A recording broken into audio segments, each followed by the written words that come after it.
তো আমাদের এই 15 দিন বা 14 দিন, আজকে 15 দিন, এই আমাদের এই আমলগুলো আপনাদের কাছে বা আপনার কেমন লাগছে বা কি আসে বিষয়, এগুলো আমরা নিতেছি আর কি। যদি আপনার একটু কষ্ট করে বলে তো আমি হয়তো আমি ভালো একটা হয়। আমলের কারগুজারি বলি। আচ্ছা, ঠিক আছে, ইনশাল্লাহ বলেন।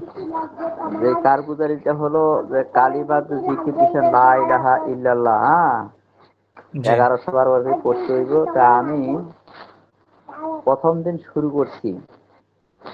শুরু করার পরে আমি তসবি নিয়ে বসছি। প্রথমবার তসবিটা আমার ঠাস করে ছিঁড়ে গেল, কোনো কারণ ছাড়াই তসবিটা ছিঁড়ে গেল। তারপরে আবার আরেকটা তসবি নিয়ে বসছি। তারপরে আমার কি হলো, মানে ডান হাতটা এক ঝটকা মারলো। হয়তো আমার হিসাবটা ভালো করে হয়নি, যার কারণে এই সমস্যাগুলি আমার হয়েছে। এই প্রথম দিনের আমলের তাসির এইভাবে আমার উপরে আসছে, মানে আমাকে করতেই দিচ্ছিল না কাছে, মানে অর্ধেক এই 300-400 পড়ার পরে আমার এই সমস্যাটা ফিল করি। পরের দিন আমল শুরু করছি, প্রচুর পরিমাণে মাথায় মানে ঘুম, কতবার যে পড়ছি মনেও নাই।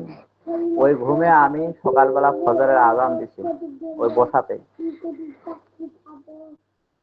জায়নামাজের মধ্যেই ঘুমে আমি ওই নিচেই করে ফেলছি। এই ধরনের অবস্থা ফিল করলাম, মানে আমার তা আলহামদুলিল্লাহ আপনার যে প্রত্যেকটা আমল খুব পাওয়ারফুল আমল,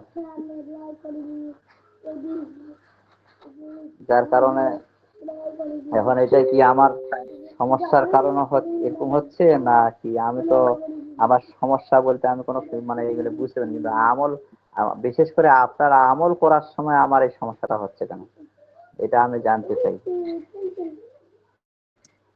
আপনার এই সমস্যাগুলো কোনো সমস্যার কারণে না, এগুলো তাসিরের কারণে। প্রথম যেটা হয়েছে এটা আমলে বাধা দেওয়ার কারণে হয়েছে। বুঝতে পারছি, মানে আমি ওটা বুঝতে পারছি যে এটা আমাকে বাধা দিচ্ছে। যাই হোক, এটা এই হলো আমার আপনার আমল। আমি পরিপূর্ণ এখনো শুরু করি নাই, বিশেষ করে যেগুলি ছোটখাটো ওগুলো শুরু করছি, করতেছি আলহামদুলিল্লাহ। আমলও করতেছি, আমল খাটাচ্ছি, রুগী আসলে একটু প্রয়োগ করার চেষ্টাও করতেছি ইনশাআল্লাহ। সব মিলে ভালোই, আল্লাহ দিলে। যাক, মাশাআল্লাহ।